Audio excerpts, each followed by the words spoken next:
Sup, bitches? No. Fuck off. While we play more.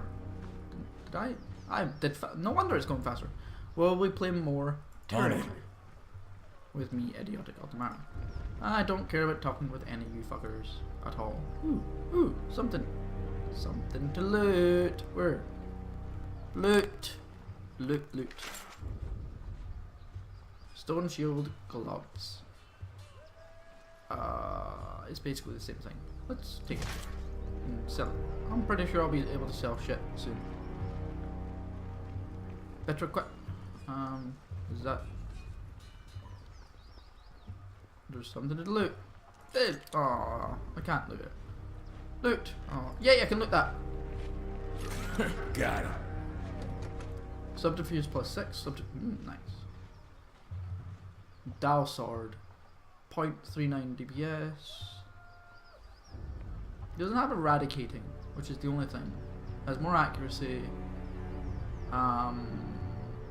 Much faster recovering. The DPS is higher. Maybe I actually want her to hold it. You want? Wait a minute. How good is this compared to your swords?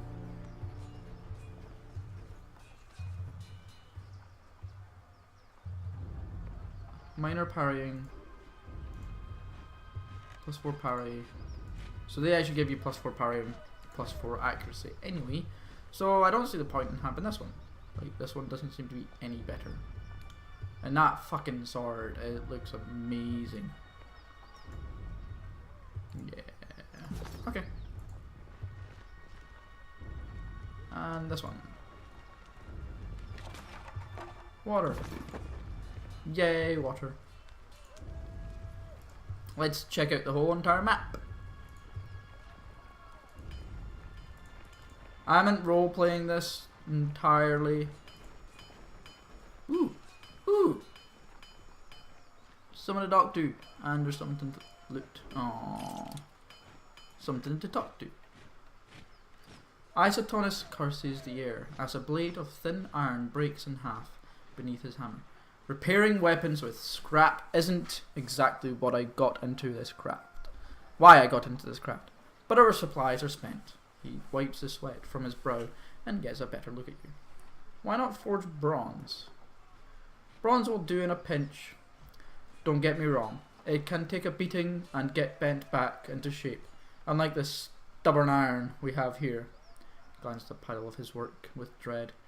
And we always have plenty of tin and copper lying around, so supplies aren't the problem. It's a rare smith who can churn out military grade bronze consistently. More often than not, it comes out soft. Look around camp. We're garbing the Legion head to toe in iron because it's cheaper and easier to produce for the masses.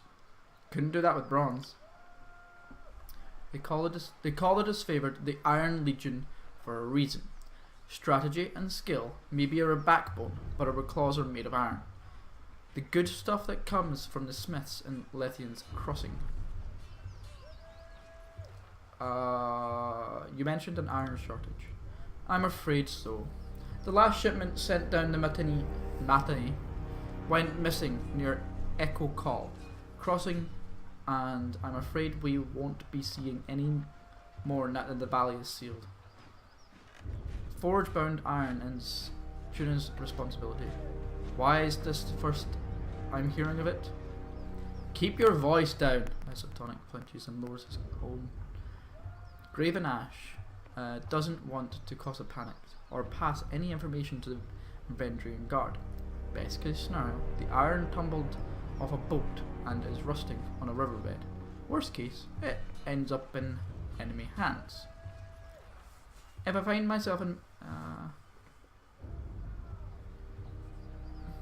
I guess I'll help. Riley feels that making Kyros' empire stronger, even if it means going out of your way to help, is always worth it. I'll keep an eye out. If I find myself in Echo Call, I suppose I can keep an eye out. I appreciate that, as does the great general, more than you might guess. Maybe he isn't quick to offer his thanks to outsiders, but I know he'll be grateful for your help. It would be a boon to the war effort if our iron was recovered. You can trust. I'm here to help, even if that means cleaning up the Archons' mess.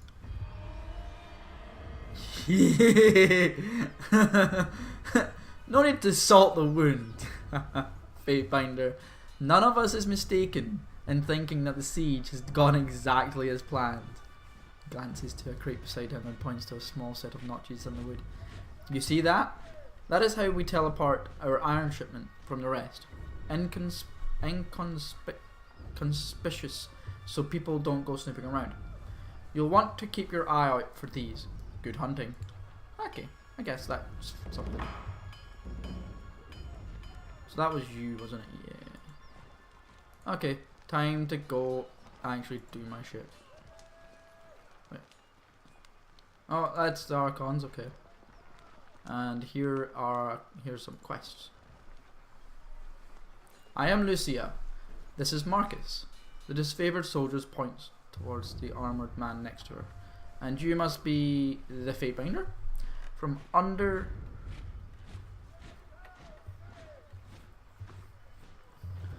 her helmet, you hear an audible scoff. We've been assigned to babies. Wait, what? Wait, what? Assigned to your hospitality, Marcus quickly interjects. Well, you remain on disfavored grounds. If you should need a place to rest, we can make the necessary preparations. What can we do for you? Who tells me? Wait, Lucia tells me.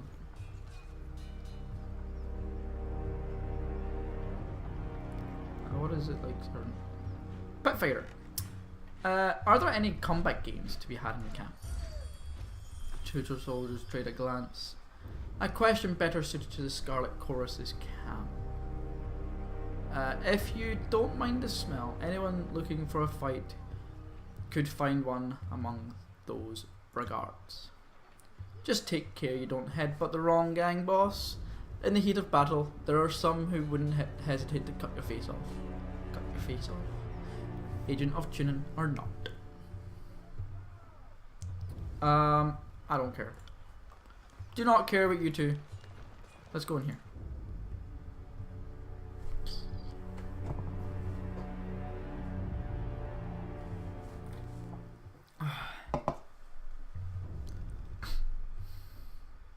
Yesterday chid me.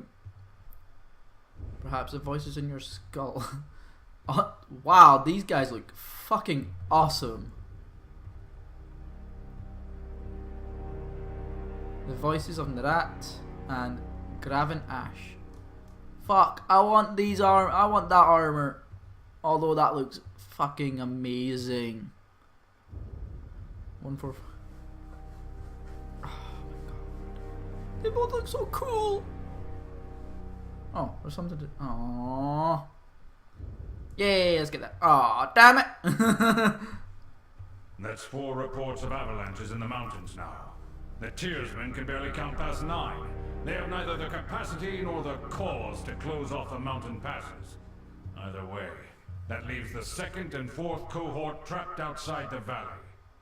His voice is fucking awesome. The Archon of War pounds his staff on the ground to punctuate his words. A large and imposing man to begin with. His profile is made larger still by his hulking suit of armor that hums with mystic energy. Or it's the work of your perfidious Earthshakers. Only a fool would not suspect a traitorous Archon of poisoning the mind of his students with sedition. We would have killed the Earthshakers Guild for their master's treachery, but I'm sure you have some perfectly valid reason for allowing them to live as your pawns. He sounds like a Loki kind of character. He sounds evil. He looks like he's a good guy, and he looks like he's a bad guy. They're both bad guys, but like they look bad. They look evil.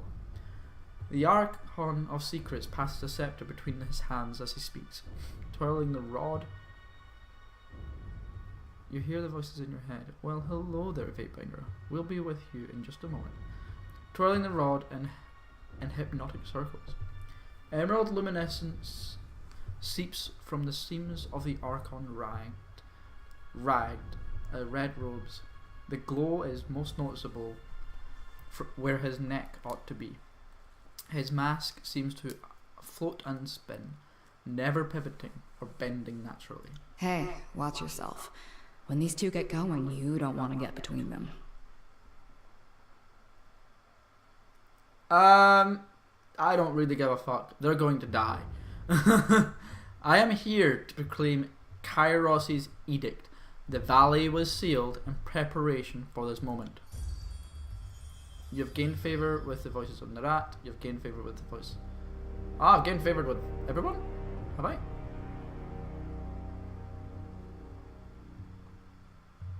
The Queenslayer, sensing your presence, the disfavored commander snaps into a firm salute. No doubt your presence here will strike despair into the hearts of our enemy. Lord Ash, Lord Narat, our guest is here. Bow to the Archons. Apologize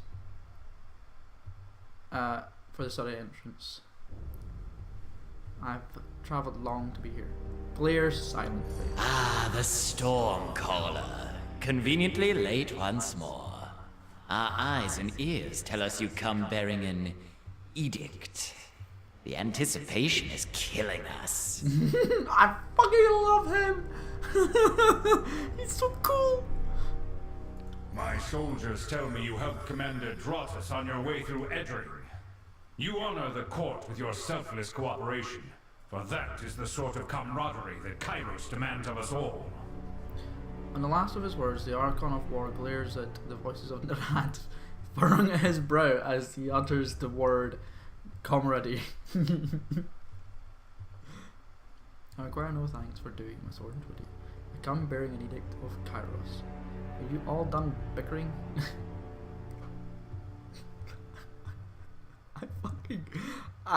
Riley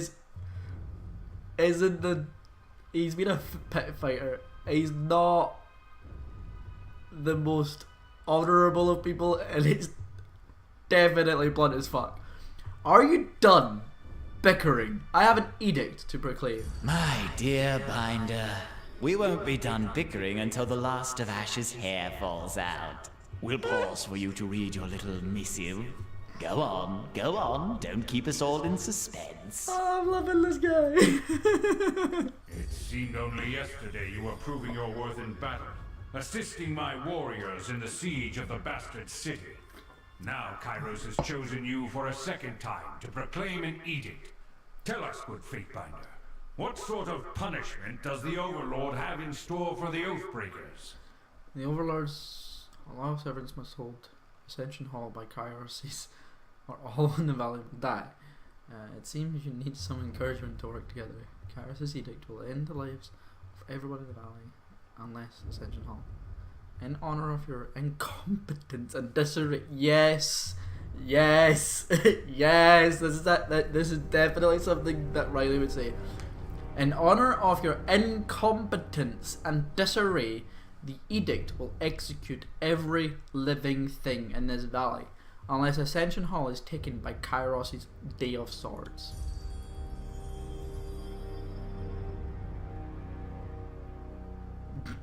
He fucking hates it when I'm blunt as fuck. The earth sways with each word you utter, the air thickening with warmth as you pronounce the tersely phrased commandment. It's every syllable drafted by the hands of Kyros. With the edict proclaimed, your pulse quickens and the muscles in your leg, worn from a long trip down the mountain, feel renewed. The tired limbs now nearly buoyant with vigor. Oh, cool! The Overlord means to compel us into action. No doubt the avalanches in the mountains are part of this ultimatum. We must conquer the Oathbreakers or die in failure. There is no room for error, and no other way out of this valley alive. No, there is not. You have 2 favor already. Jesus Christ. We'll need to advance across the Matani. We lose everything if we stand still. and we moved to backup Plan Green. The Earthshakers didn't make it over the mountain in time, so we do this the hard way. Over the walls instead of through. That's fine. The Archon of War taps a finger against his temple. A low rumble escapes from his underoin. That's awesome. So you found your backbone at last! Oh, we were worried past humiliations would make you soft, timid. That was a record for you, right? The baker's dozen lost in one sortie. If you had waited for the chorus reinforcements, maybe we'd have eyes and ears on the matter. The Archon secretly passes his scepter from one hand to the next. Watch him squirm. So many tears over replaceable, expendable, useless soldiers. I'm really enjoying this. Oh, cool. Ah, I love his little sword thingy. Ah. Watch him squirm. So many tears over replaceable, expendable, useless soldiers.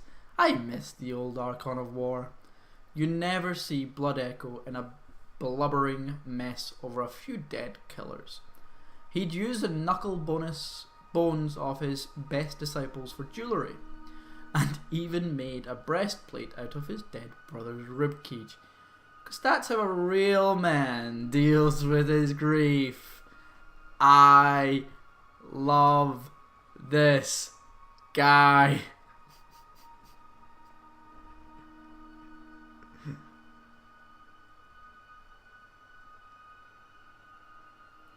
Bicker all you wish. Are you too daft? It is your indecision and bickering that necessitated this edict. Daft? Only fools hate their lives enough to insult our intellect. But, our dear Binder Yoy, invective is not without purpose. Each moment we waste, death by edict draws closer. Graven Ash, we leave you to tackle the river. The chorus will scour the outer valley. Okay. So that is what it takes to get you to agree to a plan of action. The threat of death? You place the Overlord in this position with your incessant arguments, but now we've actually agreed to do something. Kyros be praised. Yes, because you're both gonna get fucked if you don't fucking do what you're told, you dumb fucks.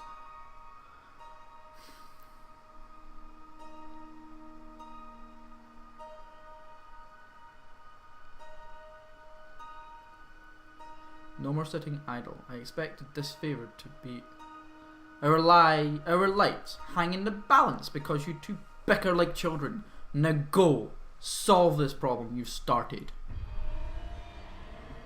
I gained wrath with both of them. My lord, Barak and his band have been drilled on the Echo Call assault plans. The Crescent runners should be briefing him as we speak regarding the latest enemy movement along the river. I will dispatch him at once. The Iron Marshal salutes, clapping her gauntlet to her breastplate. That's cool. And I will ensure the Kyros stands ready to march. If the disfavored can take the river, the Kyros has the manpower to secure the outer ring of the valley. Our soldiers clamour for battle, and at last we shall have it. Verse, we command you to continue guarding the Fatebinder. Tunon's Chosen is our honoured guest, and must be shown our finest hospitality. Ah, I love Verse is awesome. You fucking hate me. I won't let you down, boss. He'll get through the campaign and win peace, as long as he doesn't do anything too stupid. Or I'll kill you, you fucking bitch. And before we forget, we have a debt to settle. Last year, when our warriors got confused about supply lines, so kind of you to understand how things get muddled in the fog of war. Yep. The Archon of Secrets tosses several iron rings your way as he begins to leave. He taps the fifth eye on the shoulder and, with one twirl of his scepter, suit yourself, Fatebinder. The more you ignore us. Wait, what? The Archon departs with his underling. Catch the rings. Ah, yeah, fuck that. I want more stuff. The Archon of Secrets lets out a small chuckle as he leaves. I love this guy. I don't like you. The fool and his puppet are gone. Perhaps now I can hear myself think. Rarely do I question Kyros' judgment, but I will never understand why the voices of Narot is given such authority. I shudder to think what will become of us all should Tunon favor him in the end. Yeah. Nah, he's gonna favor me, so fuck you. Though the edict threatens the Scarlet Chorus just as it threatens us, I cannot shake the feeling that our allies will work against us. I highly doubt they fucking will. Queenslayer, I would ask that you join us in battle, if only for the satisfaction of your presence enraging the enemy. If you wish to be counted amongst the glorious, speak with the Iron Marshal. She will direct the order of battle until we are ready for the final push into the Citadel. I'm short a few scouts, short a few soldiers, short pretty much fucking everything. I'm sure my brethren would be grateful for the assistance of a skilled outsider. And how will they be helping? I ask myself that question often. While we take the river crossing, the Scarlet Chorus should be using their sizable presence to remove the Oathbreaker patrols lurking in the outer valley.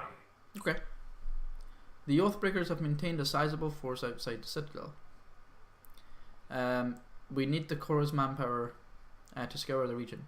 Otherwise, the Oathbreakers will attack at our heels once we... I would be honoured to help. Nah, fuck it, I'll just glare silently. Fucking love this.